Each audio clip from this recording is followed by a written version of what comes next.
దేవుని యొక్క ఆత్మ పూర్ణులముగా మనం ఉండాలి. ఆత్మ వశులమై ఉండాలి. ఆయన పరిశుద్ధాత్మని ఎందుకు ఇచ్చాడు? కొందరు భార్య వశములో ఉంటారు, కొందరు భర్త వశంలో ఉంటారు, కొందరు పిల్లల వశంలో ఉంటారు, కొందరు సారాయి వశంలో ఉంటారు.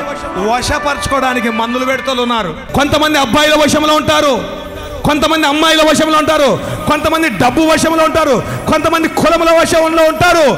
పెంతెకోస్తు పండుగకు 10 రోజులు వారు పరిశుద్ధాత్మ వశము కావడానికి 120 మంది 10 రోజులు ఏక మనస్సుతో ఎడతెగక ఉన్నారు.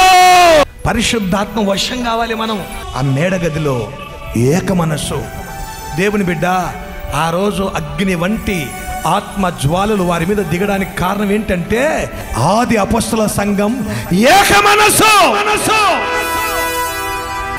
ఎడతెగక ప్రార్థన. ఈ రెండు